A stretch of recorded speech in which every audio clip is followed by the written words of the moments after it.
দর্শক, এনটিভির বিশেষ আয়োজন আয়নাঘরের বন্দিশালা অনুষ্ঠানে আমি শফিক শাহিন আপনাদের প্রত্যেককে স্বাগত জানাচ্ছি। আশা করছি আপনারা প্রত্যেকে ভালো আছেন, নিরাপদে আছেন। আমরা আমাদের এই বিশেষ আয়োজনে যারা আয়নাঘরে বন্দি ছিলেন, সেই বন্দি দশা থেকে যারা ফেরত এসেছেন তাদের সাথে কথা বলি। আমরা কথা বলি যারা মানবাধিকার নিয়ে কাজ করেন, সে সমস্ত মানবাধিকার কর্মীদের সাথে আমরা কথা বলি।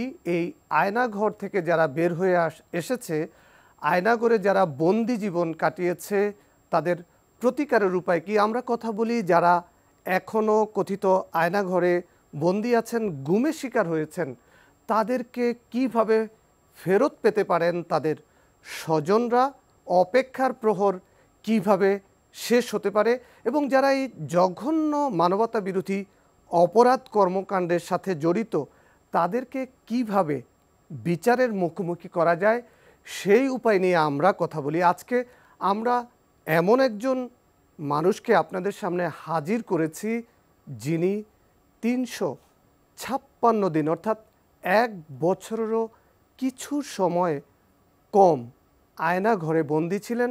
এমন একজন ব্যক্তিত্ব, তার নাম ইকবাল চৌধুরী। ইকবাল চৌধুরী, আপনাকে আমাদের এই আয়নাঘরের বন্দিশালা অনুষ্ঠানে স্বাগত জানাচ্ছি। ধন্যবাদ। আমরা প্রথমেই জানতে চাইব যে কোন প্রেক্ষাপটে, কেন, এমন কি হয়েছিল যে আপনি আয়নাঘরে যারা মানুষকে বন্দি রাখত তাদের টার্গেটে পরিণত হয়েছিলেন, কেন, কি এমন করেছেন আপনি? আসসালামু আলাইকুম সবাইকে। আমি নিজেও জানতাম না, বুঝতাম না, এমন কিছু আমি করি নাই যে আমাকে নিয়ে যাবে। আমার ব্যক্তি জীবনে আমার ভিতরে অভিযোগ ছিল না কারো, ইভেন একটা থানা, একটা জিডি পর্যন্ত ছিল না আমার নামে। তো আমাকে নিয়ে যায় শুধু তথ্য জন্য।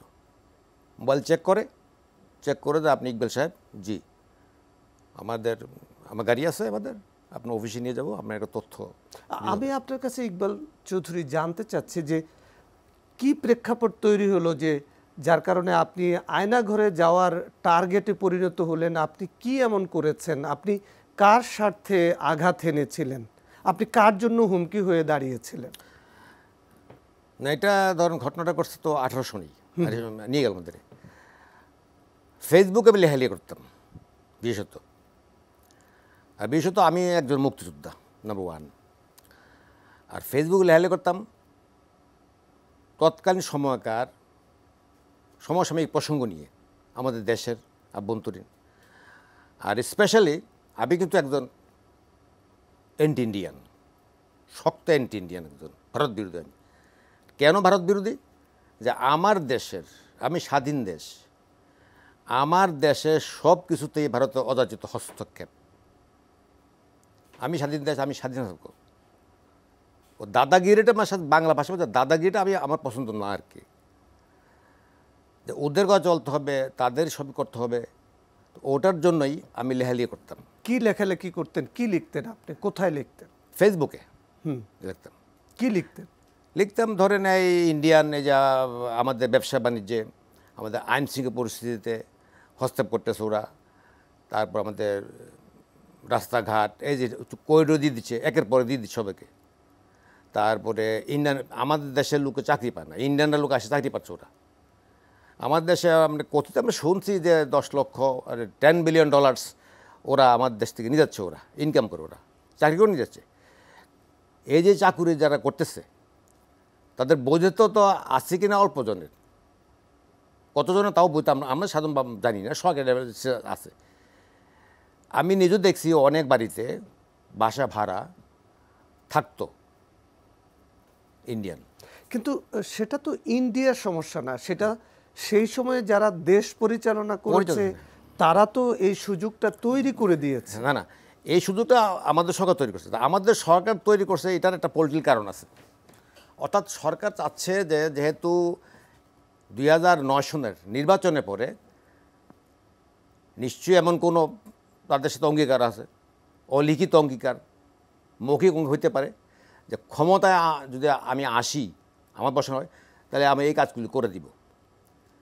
এবং প্রথমেই দেখলাম ক্ষমতা আসার সাথে সাথেই বিডিআর কিলিং, এটা সবাই জানে, এটা সাধারণ একদম অজানা, মানে অল্প শিক্ষিত অশিক্ষিত এরাও জানে, বুঝতে পারে মানুষের যে ঘটনাটা কী। তখন থেকে কিন্তু সবাই মনে খুব একটা ওই ক্ষোভের কারণেই তখন থেকে কিন্তু আমার ক্ষোভ, বিশেষ করে তখন থেকে কিন্তু আমার ফেসবুক লেখালেখি শুরু হয়ে গেছে আমার ওই সময় থেকেই, ওই সময় থেকেই এত বছর চলছে আমার। আরেকটা ফেসবুকে আমি লিখছিলাম আপনার রেডক্লিফ ওয়েদার নিয়ে, 47 যেটা বাউন্ডারি কমিশন, যেটা হলো আর কি ইন্ডিয়ান পাকিস্তান। তখন দেখাইলাম আমি ম্যাপ করে, এবং আমি অনেক কিছু আনছিলাম, ব্রিটিশ আর্কাইভ থেকে আনছিলাম, Indian archive, Pakistan archive, international court যেটা পাকিস্তান গভর্নমেন্ট কেস দিল সীমানার জন্য, সীমানা নির্ধারণ দিল, দেখা দিলাম যে এই জায়গাগুলি কিন্তু আমাদের, মুর্শিদাবাদ আমাদের। কারণ মুর্শিদাবাদের 1947 সনের 23শে আগস্ট পর্যন্ত পাকিস্তানের পতাকা উঠছে। 24শে আগস্ট নেহরুর প্রেরিত এক ব্যক্তির দ্বারা, ওখানকার নওয়াব বাড়ির লোক, নওয়াব কিন্তু নওয়াব সিরাজউদ্দৌলার বংশধর না, মির্জা আফ আলী খানের বংশধর, পঞ্চম বংশধর। তাকে বুঝাইয়া তাকে পটাইয়া তারা এইটা দিবে ওটা দিবে, সেটা তো একটা ঐতিহাসিক ঐতিহাসিক। এইগুলোর আমি লেখালি করতাম ম্যাক্সিমাম। এইটা একটা খুব। আর দ্বিতীয় সরকার খুব হতে পারে আমাকে নেওয়া, আমাদের আটকা খবর হতে পারে, কারণ আমার দেখা মতে, আমি বোঝা মতে আমি জানি যে ফেসবুকে লিমিটেড যারা লেখালেখি করে তারাই সরকারের জন্য ভীতিজনক।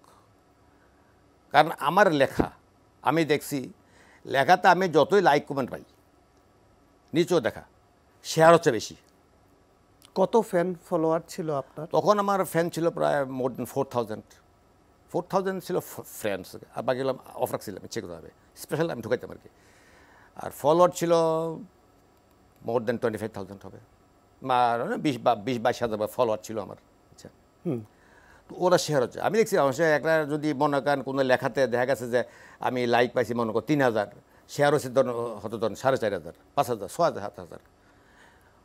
আমি যেটা 47-এ বাউন্ডারি কমিশন লিখলাম, ওটাতেই লাইক কমেন্ট যত প্রচার হয়েছে, ওই ধরি শেয়ার হচ্ছে তার কয়েক গুণ, অনেক শেয়ার সরাচ্ছে। তো এটা সরকার জন্য ভীতিজনক বিষয়। সরকার মিনস বাংলাদেশ সরকার তো আছে আমার আভ্যন্তরীণ ব্যাপার নিয়ে, প্লাস ইন্ডিয়ার জন্য ভিত্তি করে এটা, তো ইন্ডিয়া ভিত্তিক মানে দেশের জন্য ভিত্তি করে আসবে একটা, কিন্তু সেটা তো কোনো সাক্ষ্য প্রমাণ নেই না, হ্যাঁ নয়।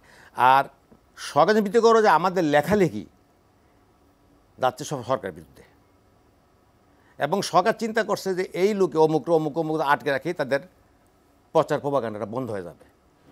কারণ আমাদের যেহেতু ফ্যান ফলোয়ার আছে, প্লাস ব্যক্তিগতভাবে আমরা যখন মানুষের আলাপ আলোচনা করতাম, আমাদের কথা শুনতো মানুষে, তখন দেখা গেছে যে আমি যে এক জায়গা 20 জন লোক কাছে বলি, 20 জন থেকে দেখা গেছে 18 জন বা 15 জন তো কনভার্ট হয়ে গেছে অলরেডি। কনভার্ট হয়ে ঠিক আছে আলহামদুলিল্লাহ, আমার নেক্সট টাইমে সরকার আপনার যে কথা সম্পূর্ণ কারেক্ট। অর্থাৎ মানুষের মোটিভেট করে ফেলতাম, এই মোটিভেট করতাম। আমি আমার মোটিভেট সব জায়গায় আমি ঘুরছি, ঢাকা শহরে, বাংলাদেশে ঢাকা আশেপাশে সব জায়গাতে ঘুরছি, আমার নিজের এলাকাতে কুমিল্লা বা গ্রাম বাড়িতে ঘুরছি। মোটিভেট চেঞ্জ, আমার গ্রামে তো চেঞ্জ। আপনি কি এটা ব্যক্তিগত পর্যায়ে করতেন নাকি আপনার কোনো রাজনৈতিক প্ল্যাটফর্ম ছিল? না, আমাদের গ্রুপ ছিল, ফেসবুক গ্রুপ ছিল আমাদের একটা, আমার লিমিটেড। এটা তো আপনার তখন বলতো জিয়া সাইবার ফোর্স, ওই গ্রুপে আই ওয়াজ দ্য মেম্বার। কতজন ছিলেন আপনারা এরকম অ্যাক্টিভিস্ট? ধরেন ওইখানে কত জিয়া সাইবার ফোর্সের মতো 2-300 হবে ছিল। এর মধ্যে ধরেন এর থেকে একজন আমি আয়নাঘরেই গেছি, যে সাইবার ফোর্স থেকে মামলা খাইছে, কিন্তু আয়নাঘরের মতো আর মনন নাই, আমি ছাড়া কেউ নাই। তো এখানে আমার লিমিটেশনটা হাই ছিল আর কি, আমার অ্যাক্টিভিটিস বেশি ছিল অন্যদের চাইতে, অন্যরাও ছিল একটু বেশি ছিল। আর অন্যরা যারা ছিল হয়তো মামলাটা ধমক দিছে বা ভয় দেখাচ্ছে, কেউ সুযোগ পাইছে বাইরে চলে গেছে। আপনাকে ধরে নেওয়ার আগে কি কোনো ভয় বা কোনো হুমকি টুমকি দেখিয়েছিল? না, কিছু ছিল না, আমি বুঝতে পারিনি। বাসা এসে হাজির, বাসা আসলো কবে? মে মাসের 7 তারিখ 2018 সনের রাত 11টা 11:30। প্রচণ্ড গরম, আমার ঘরে এসি নষ্ট, শুয়ে দিয়েছি, ঘুমাইছি। শরীরটা খারাপ ছিল আমার। দরজা খুলছি, বলতে প্লিজ টাকা দিয়েছেন। আমি গেলাম, মোবাইল নাম্বার চেক করলো, বুঝতে পারি নাম্বার চেক করছে এটাকে। আমাদের অফিসে আমাদের কিছু তথ্য দিতে হবে। আমি কি বসেন, আসেন বসেন। না আমরা ভিতরে যাবো না, আমাদের গাড়ি আছে, আমার গাড়ি আপনি নিয়ে যাবো। কতজন ছিল? 8-9 জন ছিল, সব সাদা ড্রেস, প্লেন ক্লথ। প্লেন তো থাকে, ক্যাজুয়াল ড্রেস আর সিম্পল ক্যাজুয়াল ড্রেস হচ্ছে। এরপরে আমি চিন্তা করলাম আমি যদি না যাই, আমি একটু ভরসা নিয়ে গেলাম যে আমার ভিতরে কোনো মামলা তো নাই, ইভেন একটা জিডি পর্যন্ত আমার নাই, কোনো মামলা, no civil case, no criminal case, কোনো জিডি পর্যন্ত থানায় আমার নাই। তাহলে আমার কি জিজ্ঞাসা করতে পারে, যাই এই আমি গেলাম আর কি। যখন যাই তখন পিছনে দেখলাম দুজনের পিছনে লেখা ডিবি লেখা, সন্দেহ লেখা, ব্যস্ত মধ্যে ডিবি লেখা, সামনে তো সাদা, একদম সবাই সাদা শার্ট, ভিতরে একটা ওই খয়েরে আপনার কোর্টের মধ্যে ডিবি লেখা। তোমাদের ডিবি নাকি ডিবি অফিস নিবি কি না চিন্তা করছি আমি এটাকে। উঠলাম গাড়িতে ওঠার সাথে সাথেই চোখ বন্ধ করে দিল, আমার হ্যান্ডকাপ লাগাই দিল। গাড়ি চলছে 20-25 মিনিট। এবার গাড়ি টেনে ঢুকে দিল, ডাইনে বা ঢুকাই এক জায়গায় দাঁড়ালো, একটা কলাস্টোর গেট খোলা, লামাইয়া একটা রুমে নিয়ে বসে দিল আমাকে। বসে নাম দাম লেখলো, লেখা পরে আরেক রুমে নিয়ে গেল। তো এই যে আপনার বাসায় গেল, আপনার পরিবারের কোনো সদস্য ওয়াইফ ছিল এখানে, তাদের কাছে কোনো কিছু জানতে চাইলো না যে না আপনারা না, আমার কারা, ওয়াইফ কেন? জিজ্ঞাসা করছে আপনারা কেন আসছেন। আমি ওই সময় বাথরুম গেছিলাম, ওয়াশরুম গেছিলাম আর কি, জাস্ট বলে গিয়ে ওরা দাঁড়িয়েছে। আমার ওয়াইফকে বলছে যে ম্যাডাম চিন্তা করবেন না, ওনাকে আমি জাস্ট তথ্য নিয়ে আমরা অফিসে নিয়ে যাচ্ছি। তখন অফিসে বললো আমরা বাসা পৌঁছে দিতে পারি। ওনারা কি ওনার পরিচয় দিয়েছিল আপনাদেরকে? না, আমি জিজ্ঞাসা করছিলাম যে আপনারা আসছেন, আমি এনে বলছি। এখন তো আমার ঘটনা আছে, ওই সময় কথাটা বলছি এই কারণে, এর মধ্যে 10-15 দিন আগে বলতো কি 1 মাস এরকম হবে আগে, আমি একটা পত্রিকা পড়ছিলাম কোথায় ভুয়া ডিবি ধরছে পুলিশে, ভুয়া ডিবি পড়ছে একদম আটকে টাকা নেওয়ার জন্য আর কি। তা আমি তো আপনি বুঝবো কীভাবে আপনাদের যে এরকম ঘটনা দিচ্ছে পত্রিকাতে, আপনি বুঝবো কীভাবে? আমি ওরা কিছু না, চুপ করছে, কোনো জবাব দিল না। কিন্তু তাদের চাহনের ভালো না আর কি। তা আমি চিন্তা করলাম যে সাদা ড্রেস, এতক্ষণ ওরা দাঁড়াচ্ছে প্রায় 10-20 মিনিট দাঁড়াচ্ছে ঘরের সামনে। যদি ভুয়া হয় তো চিন্তা ভুয়া হইলে তখন দাঁড়ানোর কথা না, ওরা জোর করতো। দাঁড়ানোছে, আমি না দাঁড়ানোছে ওরা, আমার ওয়াইফ পিছনে দাঁড়ানো আছে। আমি ড্রেস পরে বেরিয়ে গেলাম আর কি। ঢুকাইলো নিয়ে নাম না লিখে একটা রুমে নিয়ে গেল, তো 8 ফিট 10 ফিট একটা ছোটো ঘর, একটা বিছনা আছে, একটা লুঙ্গি দিল, কোমরিন একটা গিটটা সিরাগুল লুঙ্গি ফুরান, নিচে একটা গিটটা, 2-3 গিটটা আমার আর কি, একটা লুঙ্গি। না আপনি কাপড় চোপড় নেননি? আমি নিছি, আমি শার্ট প্যান্ট পরা, shirt pant sandal, mobile phone এগুলো সে নিয়ে গেছে, ইভেন চশমা নিয়ে গেছে আমার। যখন চোখেরটা বাদরটা রুমে বাদরটা খুলে, তখন বাদ খোলার সময় টান দিয়ে চশমা নিয়ে গেছে। তা আমার দিল একটা লুঙ্গি পরলাম, একটা গেঞ্জি দিচ্ছে একটা, সব নিকল। খাওয়া দাওয়া জিনিস আমি খাই নাই। আমি চশমা খুঁজলাম, কিছু বললো না, চলে গেল চশমা নিয়ে। যাক, এবার গেল। পরের দিন, এর একদিন পরে, ওর দিন এরপর দিন এর একদিন পরেই আমাকে আবার চোখ বাঁধে নিয়ে গেল, অন্য করে নিয়ে গেল, চোখ বাঁধে হ্যান্ডকাপ লাগাইয়া নিয়ে গেল, বসাইল একটা চেয়ারে। টেবিলে আছে, একটা টেবিল মধ্যে দেখলাম কাগজ রাখছে, সামনে 2-3টা চেয়ার, একজন আসছে, চোখ খোলা? না, চোখ বন্ধ, চোখ তো না, শক্ত বন্ধ, কিছু দেখা, চোখটা বন্ধ করে কী হবে, আপনার ওই যে আপনার গ্রাম দেখেন যে গরুর মধ্যে দেন এরকম ছোটো প্লাস্টিকে আটকে দিয়েছিল, 2টা বান্দি পরে, 2টা বান্দিবে একটা, তারপরে আবার টুপিও দিব, হাত হ্যান্ডকাপ আছেই, নিয়ে ধরা দিয়ে বসে দিল আর কি, একটা চেয়ার, ছোটো চেয়ার একটা। আসছে, আইসা বললো কি ইকবাল সাহেব, ইকবাল চৌধুরী কেমন আছেন? আল্লাহ ভালোই। তারপরে তখন টের পাচ্ছে আর 2-3 লোক বসছে, আরও জনা 2-3 হইতে পারে আর কি। বুঝতে পারছেন? আমি দেখতে তো আর পাচ্ছেন না, না। চেয়ার টান দিচ্ছি আমি, চেয়ার টান যে বসতেছে আমি টের পাচ্ছি। যিনি আমার সাথে কথা বলতেছে উনি কিন্তু আগে আমার সামনে এই বরাবর, আমি এই বরাবর চেয়ার বসে আসছে, এই পাশ দিয়ে আরও 2-3 জন কোথাও বসছে, ওদের নো সাউন্ড। ওরা ছিল কিছু নাম জানি, কিন্তু যারা যে বসছে একজন গলা খাকা দিচ্ছে, এরকম পেয়েছি আমি। আর 2-3 জন বসলো, ওরা কোনো কথা নাই। আমার সাথে কথা হলো যা টুকটাক ব্যক্তিগত আলাপ করার পরে জিজ্ঞাসা করলো এডুকেশন, বিদেশে কোথাও পড়াশোনা করছেন, এসব হলো। আমার ব্যক্তিগত লাইফ নিয়ে আলাপ করলো। আপনি তো ফ্রিডম ফাইটার? ইয়েস। আপনি এত নম্বর সেক্টর ছিলেন? জি। আপনার কমান্ডার গেছে? আমি খালেদ মোশাররফ, প্রথম তো জিয়া রহমান, নেক্সট খালেদ মোশাররফ, সেক্টর 2। যেহেতু আমি ম্যান অফ কুমিল্লা এরিয়া। আচ্ছা, এত পর্যন্ত। এরপরে আমি ওরা জিজ্ঞাসা, আপনি ব্রাহ্মণবাড়িয়া আপনি যান কোর্টে, আপনার কি মামলা মামলা আছে নাকি? ফৌজদারি কেস? জি না, সিভিল কেস এটা আছে, আমাদের ঘরোয়া। আচ্ছা, তখন চিন্তা করছি যেহেতু ওনারা তো আমার দেখা কথা না, জানা কথা না, আই এম নট এ মানে কোনো পুলিশ সাইড করুন যে পুলিশের লোক হয়ে থেকে ওরা জানবে পার্সোনালি আমাকে, বা আর্মি সাইড করে ওরা জানবে, আমি তো সিভিলিয়ান, জানা কথাও না। এবং আমার ব্যক্তিগতভাবে জানতেছে, আমি তখন মনে করছি আর ধারণা করছি আমার পিছনে অনেক আগে থেকে ওনারা লাগছে।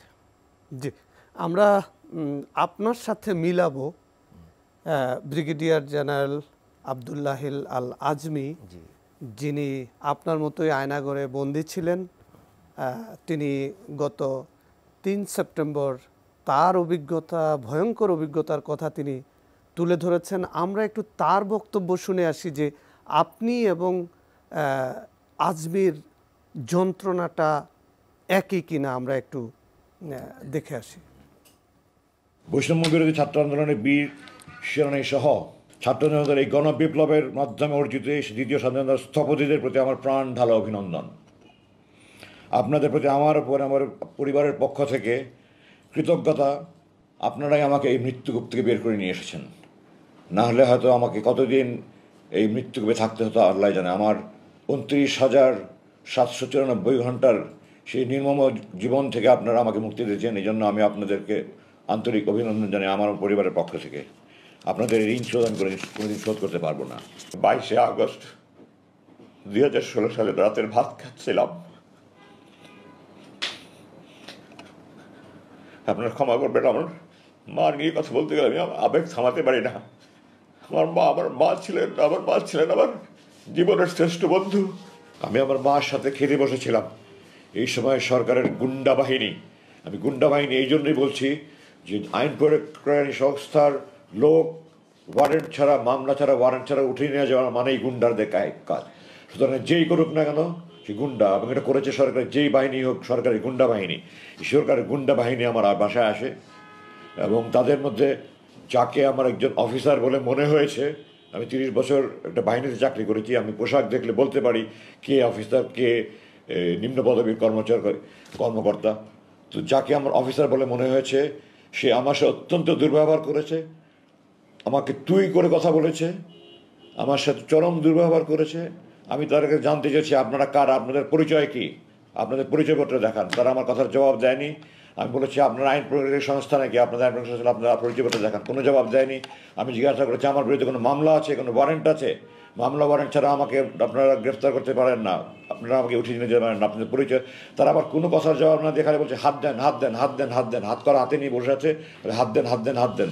এবং এই পর্যায়ে দ্যাট অফিসার একটা অসভ্য, তার পারিবারিক কোনো শিক্ষা আছে বলে আমি মনে করি না। কোনো ভদ্রলোকের মানুষ এরকম করতে পারে না। আমার মতো একজন ব্রিগেডিয়ার জেনারেলকে সে তুই তাকারি করে কথা বলেছে, সে মানে খালি আমার গায়ে হাত তুলে নিয়ে বাকি এমন দুর্ব্যবহার করেছে। এবং শেষ পর্যন্ত আমি আমার সম্মান বাঁচানোর জন্য আমি হাত উঠিয়ে দিচ্ছি, না হলে তারা আমার গায়ে হাত উঠিয়ে দিত। আমি হাত দিয়েছি, হাত বেঁধেছে, আমার চোখ বেঁধেছে, চোখ বেঁধে আমাকে নিচে গাড়িতে গিয়ে উঠিয়েছে, মাইক্রোবাসে নিয়ে উঠিয়েছে। এবং তখন পর্যন্ত আমি বলছি বারবার যে আমি সাবেক ব্রিগেডিয়ার জেনারেল, আমার জানার অধিকার আছে আপনারা কারা কারা নিচ্ছেন। তখন আমাকে তুই তাকারি করে কথা বলেছে, তোর সেনাবাহিনী, তোর এটা সেটা, এইভাবে কথা বলেছে আমাকে। তারপরে গাড়িতে নিয়ে আমাকে মুখোশ পরিয়েছে। তারপরে তারা আমাকে বাড়ি থেকে নিয়ে গেল, আমার বাসা তছনছ করে তারা আলমারি বাক্স সব কিছু তারা ভেঙে চুরে, তারা মোবাইল, কম্পিউটার আর যা ইচ্ছা তাদের তারা নিয়ে গিয়েছে। আলমারি, স্টিল আলমারিগুলো তারা ভেঙে ফেলেছে। সমস্ত এলাকার একটা ত্রাসের সৃষ্টি করে তারা আমাকে নিয়ে চলে গেল। প্রায় আমার চোখ বাঁধা, মুখ বাঁধা, মুখোশ পরা, আমার তো জানার কোনো উপায় নেই আমাকে কোথায় নিয়ে যাচ্ছে। ডানে বামে করে প্রায় ঘন্টা ড্রাইভ করে আমাকে একটা রুমে নিয়ে গেল। রুমে নিয়ে গিয়ে আমাকে তারা চোখ হাত খুলে দিল এবং আমাকে একটা পায়জামা দিল, একটা লুঙ্গি দিল, বলে আপনার কাপড় পাল্টে দেন। তো আমি কাপড় পাল্টিয়ে ওগুলো দিয়ে দিই, আমার প্যান্ট শার্ট পরানো ছিল ওগুলো দিয়ে দিলাম। তারপর আমাকে খাবার দিয়েছে তারা, এক প্যাকেট বিরিয়ানি। তখন কি বিরিয়ানি খাওয়ার মতো কোনো মানুষ সাথে থাকে? আমি খাবারের তো খেতে খাইনি তখন পর্যন্ত, আর বিরিয়ানি তো কেন, আমি তো তখন মৃত্যুর আশঙ্কা করছি। আমি গাড়িতে তাদের জিজ্ঞাসা করেছিলাম আপনারা কি আমাকে ক্রস ফায়ারের জন্য নিয়ে যাচ্ছেন? তো আমার পাশে থেকে একজন বললো না, আমাদের উপরস্থ কর্তৃপক্ষ আপনাদের কথা বলবে, কথা বলা শেষ হলে আপনাকে দিয়ে যাবো আমরা। রাতে আমাকে দিয়ে গেল। আমি নামাজ আসায় আগে পড়েছিলাম। ভোর রাতের দিকে আমি টয়লেটে গিয়ে তাহাজ্জুদ অজু করে এসে তাহাজ্জুদ নামাজ পড়লাম, ফজর নামাজ পড়লাম। আমার রুম থেকে আমাকে টয়লেটে নিয়ে যাওয়ার পথে প্রায় 50 কদম যেতে হতো। আমার দুহাত বেঁধে, চোখ বেঁধে, তারপর মুখোশ পরিয়ে আমাকে নিয়ে যেত। টয়লেটের ভিতরে গিয়ে খুলে দিত, বাইরে দিয়ে তারা স্টিলের দরজা বন্ধ করে তালা মেরে দেখতো, তালা মেরে রাখতো। আমার কাজ শেষ হলে আমি নক করলে তারা দরজা খুলে এসে আবার চোখ বেঁধে, হাত বেঁধে, মুখোশ পরিয়ে নিয়ে আসতো। রুমে এসে আমি তাহাজ্জুদ পড়লাম। তাহাজ্জুদ পড়ে আল্লাহর কাছে খুব কান্নাকাটি করলাম। আর সারা রাত তুমি এই আতঙ্কে আছে। একটা আপায়ের আওয়াজ শুনলে আমি মনে করছি এই বুঝে আমাকে ক্রস ফায়ার নিয়ে যাচ্ছে, এই বুঝে বুঝে আমার ক্রস ফায়ার নিয়ে যাচ্ছে। তো আমাদের সে গুম মানেই তো ক্রস ফায়ার, এটাই চিরাচরিত হয়ে আসছে। সারা রাত আমি তাহাজ্জুদে আল্লাহর কাছে চোখ ফেলে ফেলে, চোখের পানি ফেলে কান্না করলাম, আল্লাহ এই নামাজ যদি আমার শেষ নামাজ হয়, আর জালেমরা যদি আজকে আমাকে, তোমার জালেমদের হাতে আমার মৃত্যু রেখে থাকো, তুমি আমাকে শহীদের মর্যাদা দিও। আর আমার লাশ যেন কুকুর বিড়াল না খায় আল্লাহ। আমার লাশটা অক্ষত অবস্থা আমার মাতৃ সন্তানদের কাছে পৌঁছে দিও। আমি তাহাজ্জুদের ফজরের নামাজ পড়ে, দোয়া পড়ে বিছানায় শুলাম, চোখে তো ঘুম আসে না। আপনি বলছিলেন যে আপনাকে একটি অন্ধকার প্রকোষ্ঠে চোখ বেঁধে হাত কড়া পরিয়ে প্রবেশ করানো হলো, তারপরে কি হলো আপনার সাথে? না, ওখানে নেওয়ার পরে জাস্ট নাম টাম লেখছি, জিজ্ঞাসা করতে নামটা বলেন, নাম লিখছি, ঠিকানা বলেন, ঠিকানা বলছে আর কি, বয়স কত, এত। আর একজন প্রেশার মাপছে। এই প্রেশার মাপটা ভয় পেয়ে গেছে। আমাকে তো প্রেশার ছিল না, প্রেশার ডায়াবেটিস আমার নাই, স্টিল এখনও নাই, তো ছিল না, ভয় পেয়ে গেলাম। ব্যাপারটা কী, অজানা অচেনা লোক আসে, আমি তো কাউকে দেখি না, আমি প্রেশার মাপতেছে। তো জিজ্ঞাসা করতে প্রেশার কত আছে, নো রিপ্লাই, জাস্ট কোথায় নিয়ে যাও। আমার একটা রুমে নিয়ে ও ডাইন বা কত ঘুরাই একটা রুমে নিয়ে গেল। রুমে নিয়ে সাইডে চোখে বাঁধন খুলে দিল, হ্যান্ডকাপ খুলে গেল। চোখে বাঁধন খুলে তখন চশমাটা ছিল, চশমাটা নিয়ে গেল খুলে। লুঙ্গি দিল, একটা সিরা লুঙ্গি, গিটটা দেওয়া, নিচের গিটটা দেওয়া, একটা লুঙ্গি একটা দিল, একটা গেঞ্জি দিচ্ছে, ফুরান গেঞ্জি, মানে ওই যেন রাস্তারে বিক্রি করে দেন পরে থাকে ডাস্টবিনে, ওই ধরনের গেঞ্জি একটা, তার ধোয়া পোষে করে একজন। আপনার নিজের পোশাক দিল না? না, আমার নিজে বসে নিয়ে গেল ওরা, প্যান্ট, শার্ট, স্যান্ডেল এগুলো নিয়ে গেলো, মোবাইল সব নিয়ে গেছে। আমাদের ওদের দিল এটা। আপনাকে যে বাড়ি থেকে বের করে নিয়ে গেল রাতের আধারে, আপনার বাসায় কি সিসি ক্যামেরা ছিল? আছে, সেই ফুটেজ আছে আমার কাছে, এটা সেটা তো আছে আমার কাছে। এটা মোবাইলে আছে? হ্যাঁ, মোবাইলে আছে সিসি ক্যামেরা? আছে, এখানে আছে। একটু দেখান তো আপনাকে যে নিয়ে গেল।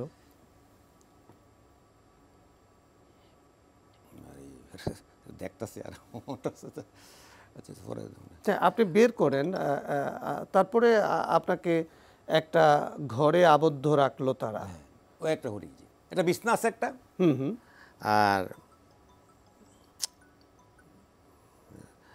আর কিনা বলে পাতলা বিছনা, মানে এমন বিছনা একটা, মানে লড়ে আর কিটা রাস্তায় কিনে বিয়ে করে না, কাঠের খাট, ওইরকম যায়, খোটা খাটে ছোটো একটা পাতলা একটা দিছে, মনে করেন ওই যে কার্পেট, যে পাতলা কার্পেট আর কি, আমি বসে এই পাতলা কার্পেটটা আমার বসে দিল, আর বালিশ, এই তেল চিটচিটে বাজে আর কিছুই না। আর পানি গাছে একটা পানি বোতল দিয়ে গেল, আর পানি দিয়ে গেল একটা কি পানি বোতল। এই জিজ্ঞাসা করে আমি খাওয়া, আমি খাওয়া করে আসছি, চলে গেল ওরা। বললাম চশমাটা কোথায়, তাই আমাদের তাকাইয়া চলে গেল, দিল না। তখন আপনার চোখ খোলা? চোখ খোলা। তখন কটা, রাত 12টা বাজে, বেশি 11:30 12টা। আমার বাসে নিয়ে গেছে তখন, তখন 11টা 11:30 নিয়ে গেছে। যাই নিয়ে গেছে 30-35 মিনিট সময় লাগছে। তো গাড়ি যখন নিয়ে বাসে নিয়ে যায়, আমি ট্র্যাক করছি যে আমার গাড়ি যদি যাওয়ার রাস্তা কত, আসাদ গেট দিয়ে বেরোবে গাড়িটা, আসাদ গেট দিয়ে গাড়িটা বাম দিকে মুড় নিচ্ছে, এটা বেশি। এরপরে ঢুকলো, আবার দেখি সেই যাচ্ছে ডাইনে, আবার গুদিয়ে যায়, এরপর গিয়ে আবার ডাইন বা ঘুরলো, এরপর আমি আর এটা দিক নিয়ে ধরতে পারলাম না। এই ডিরেকশন দিয়ে আপনি কি বোঝাতে চাচ্ছেন? আমি হচ্ছে এই দেশটা আইদার ওদিকে যাচ্ছে, দ্যাট ইজ ক্যান্টনমেন্ট দিয়ে যাচ্ছে, মানে ঢাকা শহর যাচ্ছে, উত্তর দিকে যাচ্ছে আর কি। আপনার হাতের বাঁ দিক দিয়ে? আমার হাতে বা দিকে উঠতেছে কি, বা দিয়ে যেতেছি, তো একটু পর গিয়ে আর ধরতে পারতেছি না, কারণ গাড়িটা এরপর ডাইন বা ঘুরলো কতক্ষণ, ডান দিয়ে গিয়ে কোন দিকে যায়, আবার ডান দিয়ে গেল, আবার একটু যা বাম দিকে, আবার তখন আমি আর দিক নিয়ে হারে, মানে আর মেমোরি করতে পারছেন কোথায় গেল আর কি। 1/3 বা 1/4 রাস্তাটা ধরতে পারছি, এই যে মানে উত্তরমুখী কথা, গাড়ির মুখে উত্তরমুখী। আমি যে লোকেশন থাকি, আমি থাকতাম তখন বাসা ছিল আমার বেরিবাদ 3 রাস্তার মোড়ে বাসা ছিল। বসিলার ওদিকে? হ্যাঁ, বসিলার ওদিকে। হ্যাঁ, মানে যে আপনার বসের রোড আছে যে বেরিবাদ 3 রাস্তার মোড়টা, যেটা জি। এই মোড়েই ছিল। এখানে আমার ছেলের জিম আছে একটা, কি সে তো জিম ওনার অ্যান্ড ট্রেডার। তো থাকতাম আমি ছতালবেন, ওখান থেকে নিয়ে গেছে ওরা আমার এটা। আচ্ছা, না, আপনাকে যখন নিয়ে গেল তখন তখনকার দৃশ্যটা কি আছে আপনার মোবাইলে? আছে ভিডিও, সিসিটিভি ফুটেজ আছে। হ্যাঁ, বের করা যাবে? বেকার যাবে না, যেমন কেন? যারা নিয়ে গেল তাদেরকে কি চেনা যায়? আপনি বের করেন, বের না না, করেন, কথা বলেন। সিলভা আমি ধরেন সিসিটিভিটা বা করতেছি, আমি ধরেন এই ওকে। তো তারপরে আপনাকে ওই অন্ধকার প্রকোষ্ঠে রাখলো। তারা কি খেতে দিত আপনাকে, বা সেই রুমটার যদি একটু বর্ণনা না, দেন? রুমটা ধরেন এই রুমটা ছিল নতুন একদম। আমি রুমে গেছি পরে, প্রথম দিন তো বুঝতে পারি নাই। আমাদের সকালবেলা যে আমাকে এই নিয়ে গেল, এই কিনা বলে বাথরুমে গেলাম, আমি রুমতে বের ডাইন দিকে নিয়ে গেল। ডাইন দিকে আমার রুমটা যে সাইজটা, রুমটা একটা তো আইডিয়া করা যায়, রুমটা এতটুকু প্রশস্ত। যতক্ষণ হাঁটাইলো এমন হয় নিয়ে আবার বাম দিয়ে মন দিচ্ছে যে এই রুমের, এবং আমি যাওয়া আমাকে তো নিয়ে যাচ্ছে সব চোখ বাঁধা, হাতে হ্যান্ডকাপ দেওয়া, নিয়ে যাচ্ছে বাথরুমে ভোরে, খুব ভোরে আর কি, আজান হয় না তো ওই সময়। সাধারণত বাথরুমে ওয়ার্ক করতে আজান আগে ওরা নিয়ে যেত আর কি। নিয়ে গেল, নেওয়ার পথে ওদিকে তার কথা বলতেছে, মনে হয় আশেপাশে আরও রুম আছে, ওখান থেকে বোধহয় কাকে নিয়ে যাবে অথবা নিয়ে আনছে, হতে পারে এরকম একটা। তা আমি আইডিয়া করলাম যে আমি বের হওয়ার পরে আরও তো 5-6 রুম আছে বা 7-8 রুম হতে পারে, 7-8 রুম হবে। আনতে বাম দিকে নিয়ে আবার ডান দিকে বাথরুম। বাথরুমটা ফ্রেশ, নতুন একদম, নিউ বাথরুম এটা, প্রথম দেখলাম এটা। তা আমি পরে তো আসলাম, নাস্তা দিয়ে রাস্তা খাইলাম, একটা রুটি দিল, একটা ভাজি দিল, যে রুটি আর ভাজি একটা স্টিল প্লেটে, গেটের বেলা তোলা দিয়ে দে, বাস খুলে তা নাস্তার খান, নাস্তা খাইয়া বাস এখান থেকে ওরা নিয়ে যায়। এটা হচ্ছে কিন্তু 2-1 দিন পরে যখন আমি এখানে আসি অলরেডি, এরপর দিনই তখন আমি ইন্টারোগেশনে নিয়ে যাবে আর কি। আমি এবার রুমটা দেখি আর কি, দেখি যে টাইলস করা রুম, এটা নর্মাল না, টাইলস করা। যে টাইলসের পুডিং করে, জয়েন্ট পুডিং করে না, এই যে পুডিং কি হাঁটি তো আমাদের পায় তো কিছু নেই, নো সেন্টার আমাদের, হাঁটতাম উঠে। তো আমাদের রুমে তো বেশি দিন করা হয় নাই, হয়তো কয়েক বছর আগে হতে পারে, 2-4 বছর হতে পারে, নতুন বিল্ডিং এটা। এই রুমে ছিলাম আমি প্রায় মোর দেন 1 মান্থ। এটা বলা হয়, এই রুমটাকে বলা হয় রিমান্ড সেল। কেন? এখানে আইসা এখান থেকে ইন্টারোগেশন রুমে নিয়ে যায়, এটাকে বলা হয় রিমান্ড সেল বলছে এটাকে। এটা আমি এটা জানতে পারছি ওদের পরে। এই রুমগুলো নতুন একদম। ইন্টারোগেশন তো প্রথম দিন আমার একদম নর্মাল ইন্টারোগেশন, জাস্ট আলাপ করছে, আপনি লেখালেখি আছে, আপনি তো মুক্তিযোদ্ধা, সরকারের বিরুদ্ধে লেখেন কেন আপনি? আপনি তো এখন তো দেশে তো আওয়ামী লীগ গভর্নমেন্ট, মুক্তিযুদ্ধ হয়ে আপনি আওয়ামী লীগের সমর্থন করেন না কেন? আপনি তো সাথে কোনো দলও করেন না, বিএনপিও করেন না, জামাত ইসলামও করেন না, আওয়ামী লীগও করেন না, কোনো দলই করেন না, জাতীয় পার্টি করেন না, কোনো দলই করেন না। তা আপনি লেখেন আওয়ামী লীগ সরকারের বিরুদ্ধে। আচ্ছা, আপনি মুক্তিযুদ্ধ, আপনি জানেন তো যে দেশ স্বাধীন তো ঘোষণা করছে বঙ্গবন্ধু। আমি কি বঙ্গবন্ধু উনি সংগঠক, হি ওয়াজ গ্রেট লিডার,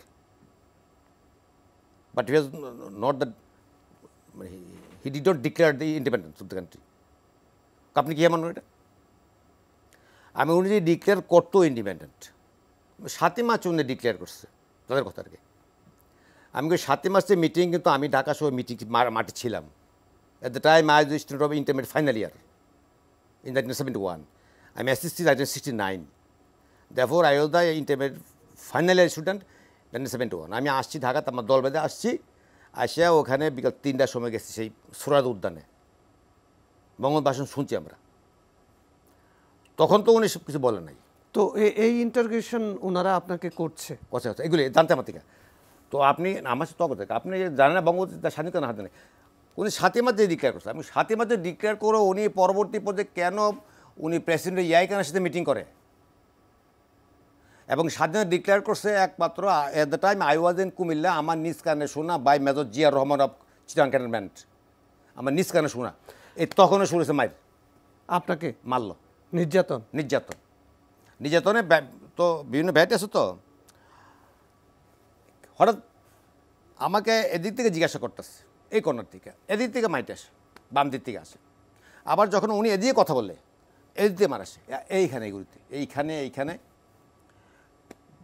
যে বাড়ি দিত, মানে ভাষায় তো বলা যায় না কেমন লাগে। রুমে গিয়ে দেখি এগুলো ফুলে গেছে গা, এবং লাল একটা এরকম মোটা দাগ পুরো দেয়। এই দাগটা কিন্তু 1-1.5 মাস থাকে। মোটা লাঠির একটা পাটি, লাঠি জাতীয় কিটা, 22-10 টাকা বাইর দিলে আমি যে কাউকে মারতে যায় বোঝা তো, মানে চোখ বন্ধ বোঝা মারতেছে, আমি হঠাৎ আসে বেড়ে, হঠাৎ ট্রেন মারি, ট্রেনিং দেওয়া তো, 10% দেওয়ার। আমার এই পাওয়ারগুলি এখনও মানে ফিল করি যায়, মানে ওই সময় ঘটনা আমি মাঝে ফিল করি এখন কেমন লাগতো আমার কাছে। মানে ওই দিনে প্রচুরবার মারছে আমাকে, পিঠে, এইখানে, পায়ের তলায়। এরপরে কি বলে মারলো? ইউ আর এ ট্রেটার, আপনি রাষ্ট্রদ্রোহী। সরকারের বিরোধিতা রাষ্ট্রদ্রোহিতার মধ্যে পড়ে কিনা? তুই যে কথা বলতেছ এগুলি, তোর রাষ্ট্রদ্রোহী কেসে পড়বি, তুই রাষ্ট্রদ্রোহী কেসে তোমাকে চালান দেবো। আমি কি রাষ্ট্রদ্রোহী কী করতে, আমি কিছু না। I mean freedom fighter, I know the মানে who are the freedom fighters, এবং কেন যুদ্ধ করছি, for the independence of Bangladesh, not for any party, not for myself, for the peoples of Bangladesh and for the land of Bangladesh. মানে সরকারের বিরুদ্ধে কথা বলা রাষ্ট্রদ্রোহী? হ্যাঁ, কত রাষ্ট্রদ্রোহী। আমরা আবার আপনি আরও কেন হয়েছে, মুক্তিযোদ্ধা হইয়া আগে প্রথম বলছে আপনি করিয়া, এরপর আপনি থেকে একটু ডিমোশন হয়ে আসলো তুমিতে, এরপর তুই যখন কর্কশ কথা বলে আর কি, তুই তো আওয়ামী লীগ করার কথা, ফেসবুক লেখালেখি করো, ফেসবুক লেখাকে তো গভর্নমেন্ট ফেলা দেব আমরা তো, আমার মায়ের এসে না কিছু বললো না, রুমে নিয়ে যাও। রুমে গেলাম, রুমে এসে তারপরে 1-1:30 বাজে আমি শুয়ে রিসিভ জন্য কাঁদতেছি, কি কান্দা ভাব না। এর মধ্যে কিছুক্ষণ পর আসলো, আমাকে গোসল করতে নিয়ে যাবে, বাথরুমে যাবে, আবার নিয়ে গোসল করতে নিয়ে গেল, চোখ বন্ধ করে হাতে হ্যান্ডকাপ লাগিয়ে গেল। তো গোসল করতে গেলাম, তো গোসল করে আসলাম, আসার পরে খাবার দিলে আমি শুয়ে রিসিভ। আমরা শুনবো আপনার এই বর্ণনা। আমরা আবার একটু ব্রিগেডিয়ার আজমির কাছে যেতে চাই, যে আপনার উপরে যে অবর্ণনীয় নির্যাতন নেমে আসলো, আজমি 8 বছর কেমন কাটালেন আমরা একটু দেখে আসি। ঘুম নাই, খাবার নাই, মৃত্যুর আতঙ্ক। হঠাৎ করে আমার মনে হলো আমার হাত পা সব খিঁচুনি আসছে, আমার মনে হলো আমি যেন মরে যাচ্ছি, আমার চোখ মুখ অন্ধকার হয়ে আসছে, আমি চিৎকার চেঁচামেচি শুরু করলাম। এরপরে আমি আর কিছু বলতে পারবো না। কতক্ষণ পরে আমার হুশ আসছে আমি বলতে পারবো না। আমি দেখলাম আমাকে আগে যে রুম নিয়েছিল তাতে অন্য আরেকটা রুমে, এবং আমার হাতে স্যালাইন দেওয়া, এবং এখন একজন আমাকে বলল যে আপনি অজ্ঞান হয়ে গিয়েছিলেন, এখন আপনাকে ওষুধ দিয়ে, আপনার প্রেশার খুব বেড়ে গিয়েছিল, আপনাকে প্রেশারের ওষুধ এবং ঘুমের ওষুধ দিয়ে আপনার ঘুম পাড়িয়ে রাখা হয়েছিল। যাই হোক, এভাবে প্রায় 6 দিন বা 7 দিন, আমার ঠিক মনে নেই, আমার এই অবস্থায় কাটলো। 1 মাস প্রায় না খাওয়া আমি এই অবস্থায়, এক পর্যায়ে আমি শুয়ে নামাজ পড়তে শুরু করলাম, আমি বসে নামাজ পড়ার আমার ক্ষমতা ছিল না। ঠিক 1 মাস পরের ঘটনা, আমাকে একজন এসে বলল যে আপনার সাথে আমাদের বড় ভাই কথা বলবে। তো বড় ভাই শব্দটা আমি প্রথম শুনলাম ওখানে। আমি বললাম বড় ভাই মানে আমাদের উপরস্থ কর্তৃপক্ষ। আমার রুম বন্ধ করে অন্ধকার করে দিল, অন্ধকার করে দিয়ে টর্চ লাইট নিয়ে একজন আসলেন। আমি তো তার চেহারা কিছু দেখার সুযোগ নেই, রুম অন্ধকার। আমার মাথার পিছনে উনি একটা চেয়ার নিয়ে বসলেন, বসে আমাকে বললেন খুব সংক্ষিপ্ত কথা, একটা ঘটনের আশঙ্কায় আপনাকে আটক করা হয়েছিল, সে আশঙ্কাটা কেটে গেছে, আপনাকে এখন মুক্তি দেওয়ার সিদ্ধান্ত হয়েছে। আমি বলছি 21শে সেপ্টেম্বর রাত 11:50 কথা, আপনাকে এখন মুক্তির সিদ্ধান্ত নেওয়া হয়েছে। তো আমি বললাম আমাকে মুক্তির জন্য কি আমি দিন গুনবো না ঘন্টা গুনবো? তো উনি বললেন যে আপনি একজন সেনাবাহিনীর সাবেক জেনারেল, আপনি জানেন আপনার সিদ্ধান্ত তো সর্বোচ্চ পর্যায় থেকে আসবে, আমার মতো ব্যক্তির পক্ষে এটা সিদ্ধান্ত দেওয়া সম্ভব না। এই কথা বলে উনি চলে গেলেন। এরপর থেকে আমি দিন গুনছি, কেউ মুক্তির কথা বলে না, কিছুই বলে না। প্রতিদিন দোয়া করি, নামাজ পড়ি, দোয়া করি, চোখের পানি ফেলে কান্নাকাটি করি। 19 অক্টোবর প্রথম কয়েকজন অফিসার আসলো, আমাকে তখন রুম থেকে চোখ বেঁধে, হাত বেঁধে, মুখে পরিয়ে ওখানে একটা রুমে নিয়ে গেলো। এটা তাদের ইন্টারোগেশন রুম, মানে কয়েকটা রুম আছে তাদের, ইন্টারোগেশন রুম। তো আমাকে তারা আমার নামটা অনেক কিছু জিজ্ঞাসা করলো। তারপরে আমার সাথে বিভিন্ন অফিসারের পরিচয় ছিল, তাদের সাথে আপনার কী পরিচয়, অমুকের সাথে আপনার কী পরিচয়, অমুকের সাথে আপনার কী পরিচয়, কীভাবে চিনেন।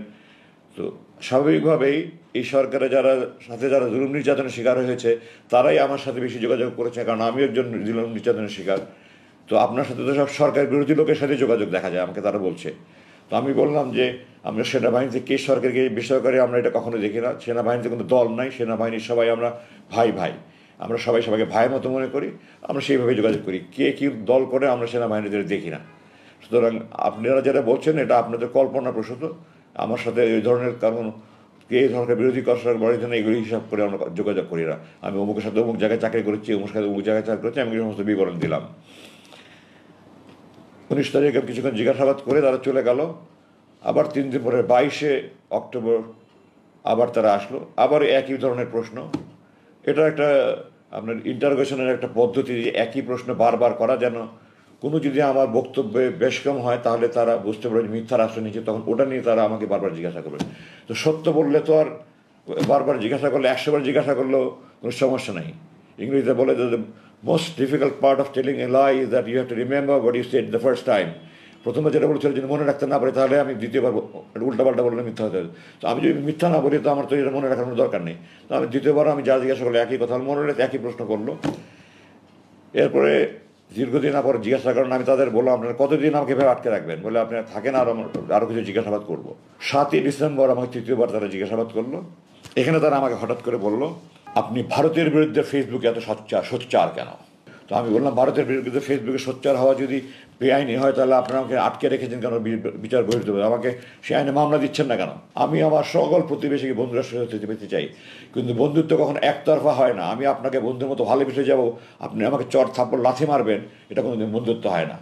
তো আমি দেখেছি তারা আমাদের সমস্ত নদীতে বাদ দিয়ে, ফারাক্কাবাদের মতো বাদ দিয়ে, যখন আমাদের পানির দরকার তারা আমাদের খরা তৈরি করছে, আর যখন আমাদের দেশে বন্যা তখন তারা বাদ করে দিয়ে, আপনারা এখন দেখতে পাচ্ছেন আজকে দেখতে পাচ্ছেন কি হচ্ছে আমাদের এই পূর্বাঞ্চলীয় জেলাগুলিতে, কীভাবে লাখ লাখ মানুষ আজকে কষ্ট স্বীকার করছে, বাণিজ্যিক বৈষম্য তৈরি করে রেখেছে।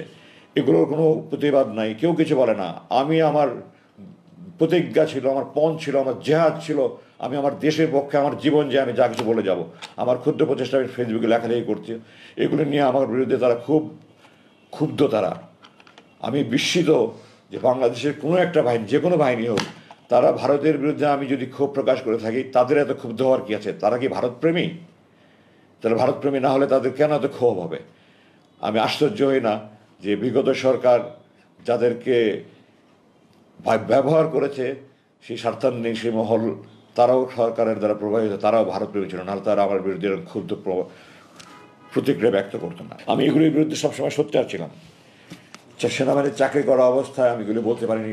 2009 সাল থেকে আমি বলেছি, এটাই ছিল আমার অপরাধ, এটা আমার বড় অপরাধ ছিল। আর অপরাধ, আমি অধ্যাপক গোলাম আযমের ছেলে, এই কারণে তারা আমাকে নিয়ে বন্দি করে রেখেছে। এবং এই 29,794 ঘন্টার কাহিনী, 29,794 দিন বলে শেষ করা যাবে না। সেই নির্মম কারাগারে আল্লাহ আমাকে চোখ দিয়েছেন আল্লাহর পৃথিবী দেখার জন্য। আমার এটা অধিকার, আমার সেই অধিকার কেড়ে নেওয়া আছে। আমি আল্লাহর আকাশ দেখিনি, বা সূর্য দেখিনি, চাঁদ দেখিনি, মেঘ দেখিনি, বৃষ্টি দেখিনি, রোদ দেখিনি, আমি আল্লাহর মাটি দেখিনি, গাছ দেখিনি। আমার রুমের দক্ষিণ দিকে দুটো ছোটো ভেন্টিলেটার ছিল, ওগুলো দিয়ে মাঝে মাঝে একটু আলো দেখা যেত। আমি মাঝে মাঝে ওই তাকিয়ে দেখতাম। তারা এটা সিসি ক্যামেরা দিয়ে খেয়াল করে ওটাও বন্ধ করে দিয়েছে। আমার বুক হাহাকার করতো, আমি আল্লাহর দুনিয়া দেখতে চাই।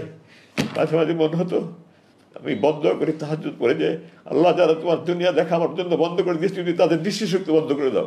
কিন্তু আমি আল্লাহর কাছে বিচার দিয়েছি, আল্লাহ আমি বন্ধ করি না, তুমি আকামুল হাকিমিন, সর্বশ্রেষ্ঠ বিচারক আল্লাহ, তুমি তাদের ব্যবস্থা নিও। আমাদের যে অতিথি আছে ইকবাল চৌধুরী, তাকে কিভাবে আইনশৃঙ্খলা রক্ষাকারী বাহিনীর পরিচয় তুলে নিয়ে যাওয়া হয়েছিল সেই দৃশ্যটি আপনাদেরকে দেখাতে চাই, যদি ক্যামেরায় ধরা পড়ে আপনাদের নজরে যদি আসে, প্রকাশ্যে ইকবাল চৌধুরীকে তার বাসভবন থেকে কিভাবে নিয়ে যাচ্ছে সেই দৃশ্যটি।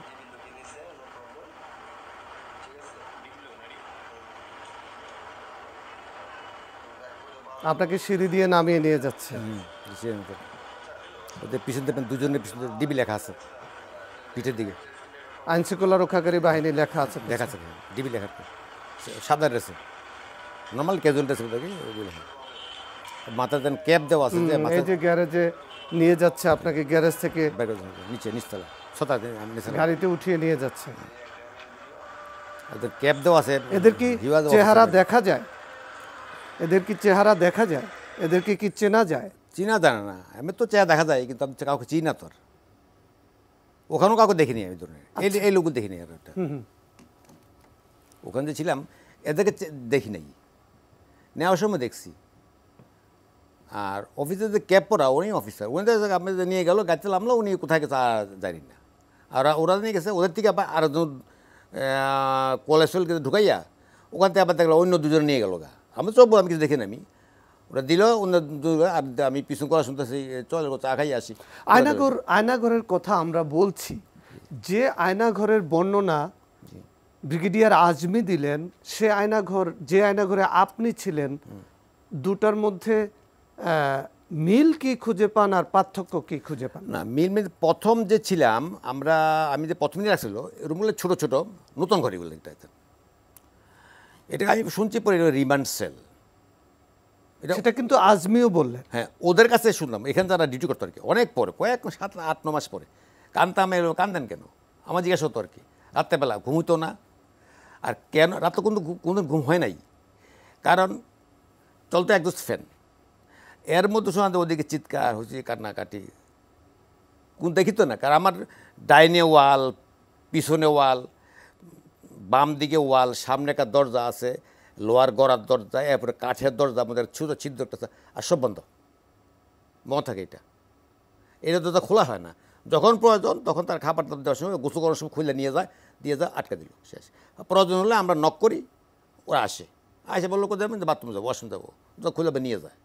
আর বাইরে ভোর যেতে আমি সূর্য উঠছে কি না, বা ধরেন রোদ আছে কি না, কোনো বৃষ্টিপাত হচ্ছে কি না, ঝড় হচ্ছে কি না, বোঝা যায় না। শুধু শুনতাম সকাল ভোরে, শেষ রাত্রে, আর সন্ধ্যার দিকে কোনো সময়, ভোরের সন্ধ্যা একটা ল্যান্ড করছে প্লেন, একটা ল্যান্ডিং, ভারী বড় একটা প্লেন ল্যান্ডিং করতে হয়। এটা হতে পারে প্যাসেঞ্জার প্লেন ওর কার্গো প্লেন হতে পারে, বড়সড়। আমি যাওয়ার যখন রোজ আরম্ভ হয়েছে, আমি যাওয়ার পরে একজন সময় সাউন্ড, এটা যে একজন এমন সাউন্ড হয়, বাইরে শুদ্ধ ভিতর আসে না, ভিতরে শুদ্ধ বাস যায় না। একদিন কোনো কারণে, আমি যাওয়ার বেশ কিছুদিন পরে, একদিন কোনো কারণে আমার মে মাসের 7 তারিখ রোজা আরম্ভ হয়েছে, মে মাসের এর বেশ কিছুদিন পর আরম্ভ হয়েছে আর কি। মনে গণতাম, আমার মনে ছিল আমি তো বাস থাকতাম, আমি তো রোজা রাখতাম, যে অমুক দিন এতদিন পর জমা করতাম। ওখানে যাওয়া পর্যন্ত মেমোরি নেই। আর ওখানে যাওয়া কি আপনার প্রথম ঢোকার সাথে সাথেই কি যেন স্প্রে মারে একটা, যখন কোলাসুলিতে আমার গাড়িতে আমার একটা স্প্রে দিল পরে নর্মাল একটা সেন্ট শোনা যায় আর কি। স্প্রে মারে আমার মুখ বরাবর, যেমন আমরা ফেসিয়াল দিয়ে একটা স্প্রে মারে, একটা রেমে গেলাম। এটা জাস্ট আমি শরীরটাকে নিশ্চিত করে দিই। পরে বুঝতে পারছি এটা আর কি, সুন্দর একটা গন্ধ আসে। গেলাম ঘরে, গেলাম ঘুমাই গেলাম গা প্রথম দিনই। এরপরে স্প্রে দেয় না আর। তো এই লো ঘটনাটা রুমে নিয়ে গেল, প্রথম দিন ইন্টারগ্রেশন করলো, মাইর তো খাইলামি, নিয়ে গেল। আবার দুদিন পর আর দিনের বেলা নিয়ে গেল। ওই দিন হলো আমার অনেকক্ষণ, প্রায় মোর দেন 30 মিনিটস ইন্টারগ্রেশন। ওই দিন হলো ফেসবুকে লেখালেখি নিয়ে, তুই তো করে গালাগালি। সেদিনও কি টর্চার করলো? ওদেরও করছে টর্চার এভরিডে। এবং কথা তো যে এইখান থেকে তুমি ওই চিৎকার করো, ঘরে কান্নাকাটি করো, উধাও কিন্তু দুনিয়াতে উধা হয়ে যাবে, তোমাকে পাওয়া যাবে না দুনিয়াতে খুঁজতে। এমন করতাম তোমার ফাঁদি করে। তো এটা হলো ইন্টারেকশনের কথা। ভয় ভয় পাইতে মারতো, কারণ আনছে যেহেতু যে মাইরে ফালাইও দে, প্রমাণ নাই, কিচ্ছু নাই, কোনো চিহ্ন রাখবে না, জানবে না কোথা। আর আমি চিন্তা করতাম, বাহা চিন্তা করতাম যে তারা জানে কী করতেছে, আত্মীয় তারা কী করতেছে। আমরা আমরা আমরা একটু আপনি যেই ভয়ঙ্কর বর্ণনা দিচ্ছেন, আমরা একটু আজমি সাহেবের কাছ থেকে জি জি, আবার বাকিটুকু শুনে আসি যে ওনার উপর দিয়ে কি বয়ে গেল। জি জি। প্রতি রাত ক্রসফায়ারের আতঙ্ক নিয়ে একটা মানুষ যদি দিনের পর দিন, বছরের পর বছর আল্লাহর কাছে দোয়া করে, আল্লাহ এটা যদি আমার শেষ নামাজ হয়, আজকে যদি আমার মৃত্যু হয়, আমাকে শহীদের মর্যাদা যদি আমার লাশ রক্ষত অবস্থায় আমার পরিবারের কাছে পৌঁছে দিয়ে মা স্ত্রী সন্তানের কাছে, মানুষের অনুভূতি কী হবে? পৃথিবীর সমস্ত কবি সাহিত্যিক মিলে সারা জীবন লেখে শেষ করতে পারবে না, আমি আমার ভাষা প্রকাশ করতে পারবো না। এত কিছুর মধ্যে আমি নিরাশ হইনি। ছাত্র জনতার এই গণবিপ্লবের মাধ্যমে যে বিজয় অর্জন হয়েছে, এরপরে আমাকে তারা মুক্তি দিতে বাধ্য হয়েছে। 2021 সালের মে মাসের আনুমানিক 22 তারিখে, যে একজন আগে পিছু হতে পারে, তাদের একজন কর্মকর্তা আমাকে আসলো, আমাকে এসে আমাকে বলল যে আপনি একটা লিখিত দরখাস্ত করেন যে আমি রাজনীতিতে সম্পৃক্ত হব না, আমি এই দেশে থাকবো না, আমি স্ত্রী সন্তান নিয়ে সুখে শান্তিতে থাকতে চাই, আপনারা আমাকে মুক্তি দেন, আমি বিদেশে চলে যাব। তো আমি স্বাধীন দেশের স্বাধীন নাগরিক, আমার এটা আমার ব্যক্তিগত ইচ্ছা, আমি রাজনীতি করব কি করব না, আমি দেশে থাকবোই থাকবো না, আমার মুসলেখা দিয়ে আমি মুক্তি পেতে চাই না। আমার আল্লাহ আমাকে এই সৎ সাহসটুকু দিয়েছিলেন, আমি এটা দৃঢ়তার সাথে বলেছি, তারপরে আমাকে আর কিছু বলেনি। আমি যেখানে ছিলাম সেখানটায় আমি প্রতিদিন প্লেন উঠার আওয়াজ পেতাম। দৈনিক আপনার যে আমাদের ডোমেস্টিক ফ্লাইট যেটা বলা অভ্যন্তরীণ, ওটার আওয়াজ প্লেনগুলো একরকম, আর যেগুলি বোয়িং আন্তর্জাতিক বিমান, ওগুলোর আওয়াজ এখন দুই রকমের আওয়াজে পার্থক্য বুঝতে পারতাম। তো টোটাল দিনে 20 থেকে 22টা প্লেনের আওয়াজ পেতাম। জুলাই মাসের মাঝামাঝি থেকে আমি দেখলাম প্লেনের আওয়াজ কমে গেল। আমাকে 5 তারিখ 10:30টার সময় এসে বললো যে আপনাকে ডাক্তারের কাছে নিয়ে যাওয়া হবে। 30শে জুলাই আমরা যতটুকু মনে করি শেষ দেখে গেছেন। তার মানে এই কয়েকদিন আগে আমাকে দেখে গেলো, 5 দিন আগে ডাক্তার দেখে গেলো, আমার রক্ত পরীক্ষা গেলো এবং ডাক্তার রিপোর্ট আমাকে জানালো সব রিপোর্ট নর্মাল আছে। তো এখন ডাক্তারের কাছে 10:30টার সময় কোথায় নিয়ে যাবেন? বলেন আপনাকে ডাক্তারের যেতে হবে। বলে আমাকে আমার রুম থেকে চোখ হাত বেঁধে মুখোশ পরিয়ে একটা গাড়িতে করে এই 1-1.5 মিনিট গাড়ি চালিয়ে ওখানে আশেপাশে কোনো আরেকটা রুমে নিয়ে গেল। তারপরে ওখান থেকে আমাকে রাত্রে 2:30-3টার দিকে বললো আপনাকে আমরা হাসপাতালে নিয়ে যাব। তো আমি বললাম যে এত 8 বছর ধরে আমি বলছি আপনাদের কাছে আমাকে হাসপাতালে নিয়ে যাবেন, আপনারা হাসপাতালে নিয়ে যেতেন না, এখন রাত 3টার সময় আপনার হাসপাতালে নিয়ে যেতে কী কথা? তো বলে না যেতে হবে। তো তার যেতে হবে বলে তার কিছু উপায় নেই, চোখ হাত বেঁধে আবার মুখোশ পরে অ্যাম্বুলেন্সে করে যাচ্ছে যাচ্ছে যাচ্ছে রাত 2:45টার দিকে যাচ্ছে যাচ্ছে যাচ্ছে, আর শেষ নাই। তো আমি বললাম যে ঢাকা শহরে কোনো হাসপাতাল তো এত দূরে না, আপনারা কোথায় হাসপাতালে নিয়ে যাচ্ছেন? কিন্তু জবাব দিল না। তারপরে রাস্তা ভাঙাচোরা। তো বললাম যে ঢাকা শহরের রাস্তা তো এত ভাঙাচোরা না, আপনারা কি বক্তব্য থেকে আজমিকে ছেড়ে দেওয়ার আগ মুহূর্তে তাকে হাসপাতালে নিয়ে যাওয়ার কথা বলা হচ্ছিল। তো আপনার ক্ষেত্রে কি হলো? আপনাকে কবে ছেড়ে দিল এবং কি বলে কোথায় নিয়ে আপনাকে ছেড়ে দিল? না, আমার তো ধরেন ইন্টারোগেশন 4বার, 4 টাইমস ইন্টারোগেশন হলো। ওকে, তো টর্চার তো ঠিকই আছেই। তো ভয় তো সবসময় বলতো, একজন বলতো যে শোয়া ফেলে দিব, মানে ফেলে দিব ওখানেই। লাস্ট ইন্টারোগেশন ছিল 4-5 জন, সবাই কথা বলে বাংলাতেই, বাংলায় কথা বলে সবাই, শোয়া ফেলে দিব। প্রথম 3 দিন যে ইন্টারোগেশন করছে, প্রথম দিন যিনি করছে উনি পরে ছিল না, সেকেন্ডে অন্য পার্সন, থার্ডে অন্য পার্সন, ফোর্থ ডেতে বেশ কজন মানুষ ছিল, 4-5 জন ছিল, তো 3-4 জন প্রশ্ন করতে আর কি। পানি খুঁজি গলার শুকাইয়ে যায়, পানি দেয় না, প্রশ্ন উত্তর দিতে না দিতে। কবে ছেড়ে দিল আপনাকে? আমাকে ছাড়লো আপনার 25শে এপ্রিল 2019 রাতেবেলা, 356 দিন পরে। 356 দিন পরে। আচ্ছা, আমি একটু আপনার কাছে জানতে চাই, অনেকের কাছে তো এই এভিডেন্সটা নেই যে তাকে ধরে নিয়ে গেল, আপনাকে কিন্তু আপনার নিজের বাড়ি থেকে ধরে নিয়ে গেল, সেটার কিন্তু সার্কিট ক্যামেরার ফুটেজ আছে। তো এটা তো একটা এভিডেন্স আছে এবং সেখানে কিন্তু চিহ্নিত করার কিছু আলামত কিন্তু আছে। তো আপনি কি মামলা করেছেন নাকি মামলা করবেন? না, মামলা করব আমরা মামলা এখন চলতেছে প্রসেসিং। আমরা আমি ছিলাম বা লেফটেন্যান্ট হাসিনুর রহমান বা মিস্টার সাবেক রাষ্ট্রদূত মারুফুজ্জামান সাহেব, আমরা আলাপ বেশ কিছুদিন আগে কয়েকবার নিজেদের মধ্যে আলাপ আলোচনা হয়েছে, সামনাসামনি কথা হয়েছে, প্রশ্ন চলছে আর কি। এখন তো একটা তদন্ত কমিশনও তদন্ত গঠন কমিশন হয়েছে, যেহেতু তারা আপনাদের সাথে যোগাযোগ করেছে না, কিনা? করে না এখন না, আমরা যোগাযোগ করবো আর কি। এটা এখনো মতো পুরোপুরি কমিশন হয়েছে, এখনো কমিশন এখন কার্যক্রম শুরু হয়নি এটা। তো কমিশনের কথা আছে, কমিশন তো করবে, তার কারণ আমাদের তো আরও কথা আছে, আমরা তো কমিশনকে বলবো বা আমাদের বক্তব্য যেটা কথা যেটা আর কি, মূল কথা হলো আয়নাঘরটাকে চিরস্থায়ী ধ্বংস করতে পারে এটা। আর আয়নাঘর বলতে আমরা যেখানে ছিলাম, আর পরে জানতে পারছি it was in the back side of DGFI কচুকাত। আচ্ছা, কচু ডিজিএফআইটা অন্যখানে তো আয়নাঘর না, এখানে তো কেন রুম করাইছে, বিছনা করাইছে, খাবার দেয়, কিন্তু ডাক্তার আপনারা চিকিৎসা দেয়, যেখানকার কথা বলছেন সেটা তো আর এখনো প্রমাণ হয় নাই। প্রমাণ হয়নি। এটা হয়তো তদন্ত সাপেক্ষে এই তো প্রমাণ তদন্তটা হবে। করার জন্য আমাদের কথা হলো একজন serving justice should be in commission, এবং উইথ সার্ভিং জাস্টিস কমিশন থাকবে, কমিশনের ছবি থাকবে যেখানে ইচ্ছা সেখানে উনি তদন্ত করতে পারবে, in any place of Bangladesh, সেটা গ্রামে হোক শহর হোক যেখানে হোক, ইন এনি প্লেস। এই তদন্ত করে, তাহলে নিরপেক্ষ তদন্ত করলে আয়নাঘরটা যে ডিজিএফের অফিসে পিছনে আছে কিনা বা অন্য কোথাও আছে কি না। আর তো অনেক শুনি যে গুলশানে বলে করে রাখছে, এরকম অনেক শোনা কথা এগুলি, যাকে জানি তো অনেক আমরা বিভিন্ন জায়গায় করে রাখছে, র্যাবের বলা আছে, আপনার এই ডিবি অফিসেও আছে, 7তলা 9তলা, দেখছি ভিডিওটা আমি। তো সবাই আয়নাঘর বলে, কিন্তু অন্যখানে গেলে তো মনে করেন র্যাব অফিসে গেলে 10 দিন 12 দিন 15 দিন রাখে, জাস্ট জিজ্ঞাসাবাদ করে কোর্টে চালান দেয়, ওটা তো অন্য ধরনের। আর এখানে তো পুরোপুরি এস্টাবলিশ করা যে একটা মানুষ থাকবে লং টাইম, জন্য তাকে আমরা আটক করে রেখে দিব এবং তারপর টর্চার চলবে। এই জন্য ইকবাল চৌধুরী, আমাদের আজকে এখানে শেষ করতে হচ্ছে। আমরা হয়তো অন্য কোনো দিন আবার আপনার গল্প শুনবো। আমরা চাই আপনি যেমন ভুক্তভোগী হিসাবে চান যে আয়নাঘর বন্ধ হোক, আমরা এটাও চাই, এবং একই সাথে আমরা চাই যে যারা এই আয়নাঘরের কুশীলব, যারা এই আয়নাঘরের সাথে জড়িত, তাদেরও বিচার হোক।